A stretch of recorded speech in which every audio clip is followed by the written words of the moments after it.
You're listening to the Platform Launchers podcast. I'm John Stange. It's great to have you with us as always this week because we're going to be talking about how to build, grow, and monetize your online platform. We're also going to be discussing how your passion can be transitioned into a platform that becomes a paycheck. And if that doesn't sound exciting to you, well, then you're in the wrong place. But if the idea of taking something that you're passionate about and turning it into a platform that ultimately results in you earning an online income, if that idea, if that concept appeals to you, well, then you are definitely in the right place. And each week we select a theme that can be something that helps propel our online platforms, our online business to another level.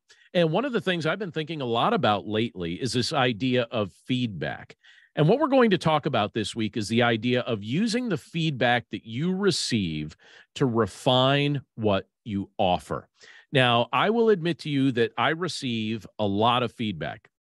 Some of it I enjoy and I feel like it's very constructive.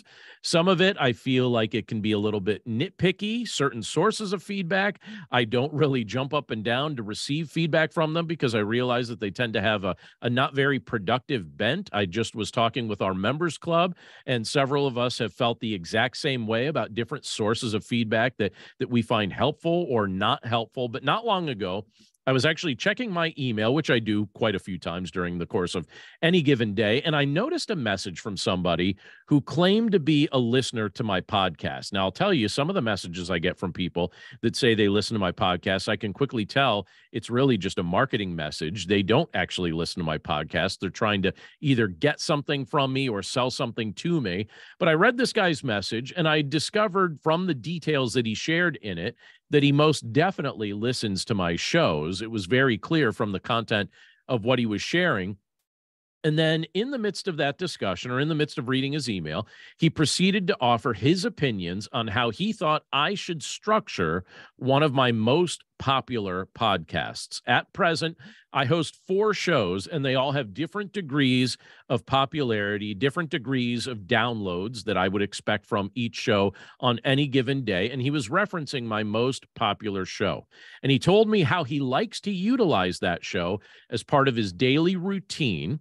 And he offered me some suggestions on how it would be easier for him to use that podcast if I structured certain aspects of the show in different ways. And so I thought it was interesting to read what he had to say. I'll admit some of his suggestions were helpful. Others, when I read them and when I thought about them, they weren't really practical for me to implement. And so I had to understand that, or kind of just put those thoughts in a separate basket. But either way, I was grateful for the feedback that he offered. I was thankful that he shared it. And I'm sure that there are others who listen to the shows that I produce that have ideas for me, or maybe opinions that they've wanted to share with me throughout the years, but they've kept those thoughts to themselves. And so I haven't had the opportunity to benefit from their feedback. But this particular listener, he shared his thoughts. I was grateful for what he shared. It confirmed some of the things that I'm already doing, and it caused me to think about some other things that I could do to make the show better. Few questions for you if you're watching us on YouTube right now, or if you're listening to the podcast. How often are you receiving feedback, and how open are you to receiving the feedback from people who use what you create? Second question is this: do you want their opinions, or would you rather not receive those opinions? One additional question I have for you is this: can you filter and discern bad feedback from feedback that's actually meant to be helpful? Can you discern which you should, listen to, or which you should kind of filter out? I'll confess to you, and I won't go into great detail about this, but I'll tell you a little bit. Some of the feedback that I receive, it's not helpful at all. I receive some feedback that I look at it, and it's almost painful to actually look at because it's not helpful at all. And I have to tell you, since I started writing books and since I started creating various forms of online content, I will confess to you, this won't surprise you, but I'm just going to confess it anyway. I've encountered people who seem to find delight in cutting me down or attempting to downplay my ideas. Now, I often wonder about these people. When people act like that, and when people give me that kind of feedback, I start wondering all sorts of things about people like that, because these are people I don't know personally and they don't know me personally. And some of their words that I've read have been rather mean spirited and clearly intended to discourage me.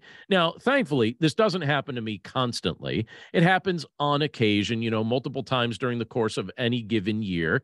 And I understand that. And I also realize that a large percentage of content that I create is faith-based content. So I don't automatically expect people who have different beliefs from what I have to automatically gravitate towards some of the things that I've shared in that realm. But it's not necessarily controversial content.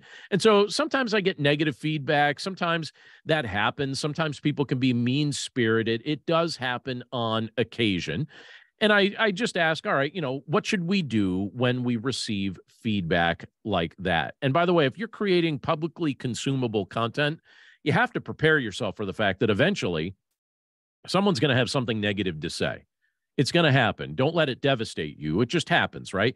So when you receive feedback that's really just meant to be hurtful, and it comes from a source that's unknown. So an unknown source, or maybe we could say a source that has no experience whatsoever in your field of expertise.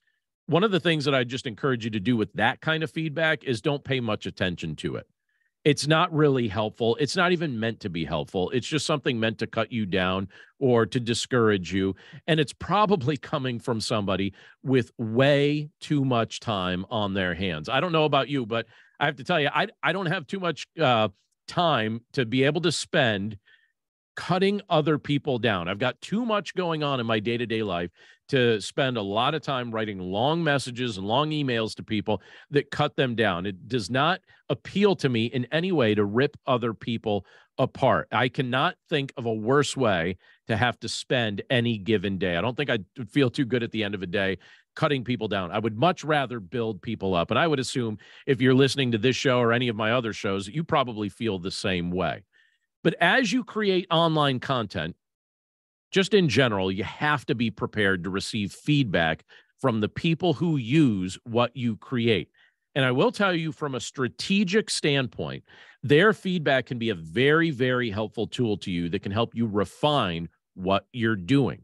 They can help you understand the forms of help that people actually want from you.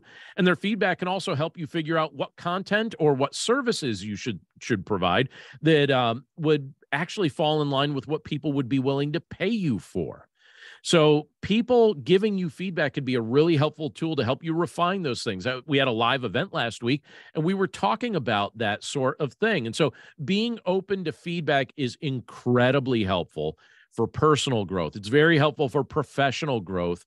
And there's a few reasons why. And I'm just going to run through this list really quickly, but this is a list I put together recently that kind of illustrates why it's helpful to be open to receive personal feedback related to the content that you're creating.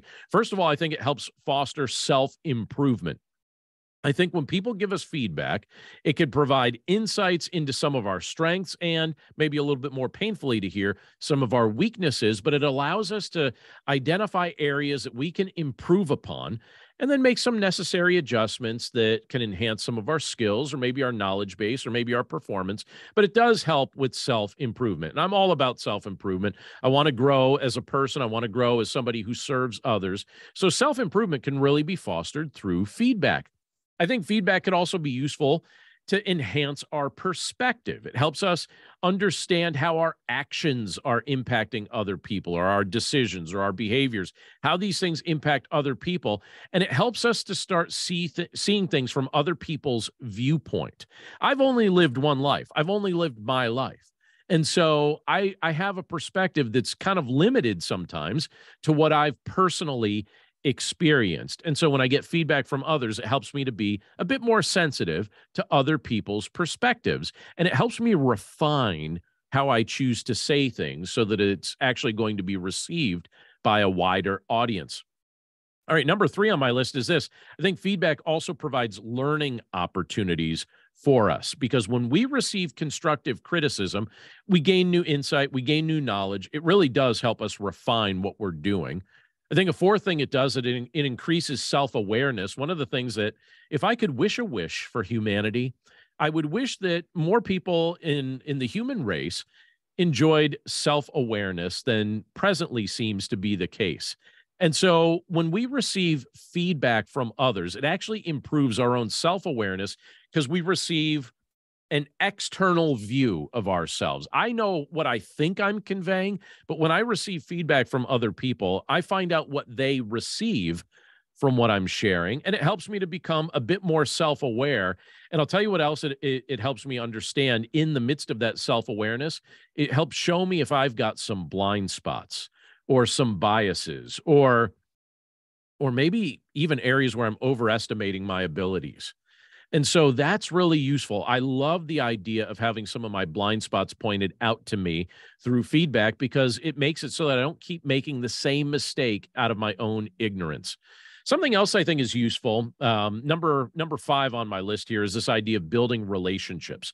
I think when we're open to feedback, we show others that we actually value their opinions and we respect their input. That, when you're building an online platform and you're trying to connect with an audience, what you're doing when you listen to feedback is you're fostering trust, you're fostering collaboration, you're building stronger relationships. That happens on a personal level, that happens on a professional level. And I'll just tell you, I make it a point to personally reply to those who offer me feedback. I actually take the time to express my thanks, even if it's not feedback that I think directly applies or feedback that I could directly use. But I'm particularly thankful when I get to let people know that their feedback that they've shared with me has been helpful. I remember when I first started podcasting, I received feedback from two different friends who gave me the same piece of advice that I implemented that actually saved me from a lot of trouble down the road because I heard them early on, and they foresaw some issues with what I was doing that needed to be formatted in a different way, and so I took their counsel, and it was genuinely helpful. And so if you get feedback from people, don't be afraid to say thank you for it. It's actually something that could build trust and collaboration. And then one other thing I'll just add to this list of why I think feedback is helpful to receive.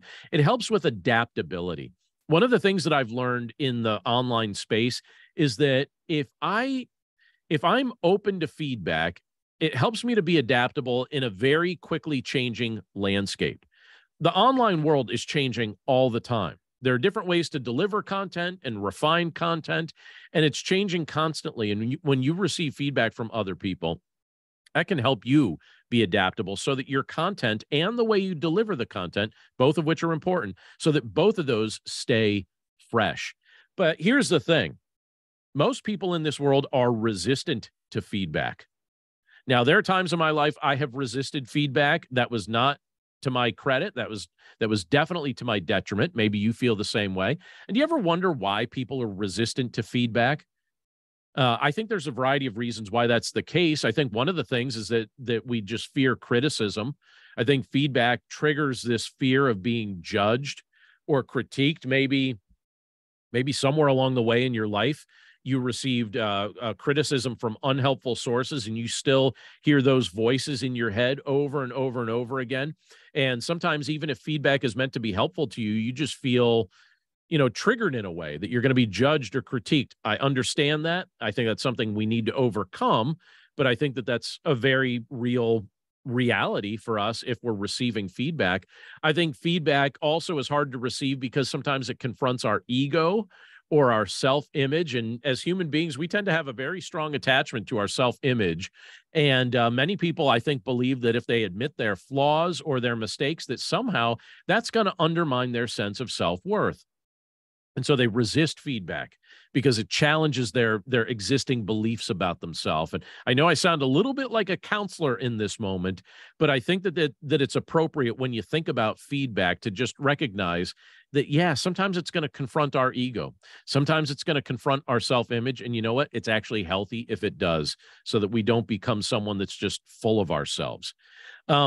I think that another reason why it could be difficult to sometimes receive feedback is because of our lack of trust in the source of the feedback. And so if I don't trust the source of the feedback, that's going to make me a little bit more cautious about receiving it. think feedback can also trigger emotional reactions, especially if when people give you the feedback, they deliver it in a very harsh or insensitive manner. Some of the feedback I've received from people is just so abrasive. I think, how am I supposed to receive this? I feel hurt and it makes me defensive. And, if you're giving feedback, be sensitive to the tone that you used. I think one other thing that I'll just kind of point out when it comes to a hesitancy sometimes that we may have to receiving feedback. I think if people are overwhelming, I don't know if this is the best way to say this, but this is how I'll phrase it, that if they give us like overwhelming feedback, and what I mean by that is this: if it feels like they give you so many nitpicky details all at once, and it just feels overwhelming, and they're simultaneously picking apart so many different things about what you're doing, I think it could be a little bit hard to process that. And I think could be challenging to address so much at one time. And I think that could end up leading to some resistance to even make sense of the feedback. And so, like that's something to keep in mind. Some people don't really pinpoint what they're trying to say, and they might tell you too many things all at once. And so I certainly understand if that makes any of us resistant to feedback. I've had people do that to me from time to time. And I think, all right, what am I supposed to take from the 50 things that you just shared with me there? Is there one thing that I can take from that would be helpful? And what ends up happening is sometimes you could just kind of shut down when there might even be something helpful being said in that feedback. But because it's just overwhelming in its volume, it can be a little bit challenging to receive it. Now, as I mentioned earlier, and we were talking about this last week in the live event that we just had with our members club, receiving feedback can actually be super, super helpful for you if you're trying to build an online platform, because it can help you just understand which forms of content you should be creating and which forms of content you should be avoiding because your audience just isn't asking for it. So you could use feedback to look at what your audience is actually requesting of you, or, what they seem to be downloading more or utilizing more. I have a friend who has a financial YouTube channel, and he wants to talk about all sorts of things related to family finances. But he said the YouTube algorithm has him convinced that what people want most from him is mortgage payoff videos. And so he's been listening to that feedback that he gets, and he's been creating more and more mortgage payoff videos because that's what his audience seems to want. So the feedback he's getting is this is the content he produces best. And so he's producing more of it. And here's what's happened. His channel has grown exponentially because of it. So feedback helped him refine what he's doing. Another thing, if you're a platform developer here, if you're someone who's launching a platform and developing it, feedback can also help you figure out how to make your platform profitable. If you listen to your audience, they will literally tell you what they want from you. I'll use a personal example. When I started Platform Launchers, I did not offer coaching. And, it's been since 2021 that Platform Launchers has been going. And I didn't offer coaching at the stage when I started it, partly because in my other role of pastoral ministry, I was doing so much counseling at the time that I didn't have the emotional energy or bandwidth to offer coaching. So I just didn't offer it. And over time, more and more and more people started asking me for coaching, and they wanted one-on-one coaching, not just group coaching. They wanted one-on-one. And so over time, I realized, listen, people are directly asking you for this. They would find it mutually beneficial if you would offer this. And so my audience told me what they wanted from me, and that contributes to the profitability of what I'm building. So if you listen to what your audience is saying by virtue of their feedback, they will basically, in some respects, tell you how to make your platform profitable. So when it comes to feedback, welcome it, use it, filter it when you need to, but always learn from it, because it's going to help you build something that's better than what you started with. As we finish up here, just want to remind you that we have a variety of things that I like to share here on the podcast and on the YouTube channel that I hope will be beneficial to you. If you go to our website, platformlaunchers.com, you can see a very useful freebie that we have for you there. It's our 21-day platform development planning guide, and you could download it right from the homepage of the website, platformlaunchers.com. You can also see a link on that page to take a 14-day test drive of our members club and to utilize our video training vault. You could do that for free for 14 days. Try it out for a couple weeks. See if being part of our members club is a good fit for you. But if you are building an online platform, these are a few resources that we have for you today that you could utilize for free and find hopefully very beneficial in what you're building online. But that's it for us this week. Thanks again for tuning in. As always, we're grateful to have this time with you, and we look forward to catching you again right here next time. So take care, and we'll talk to you soon.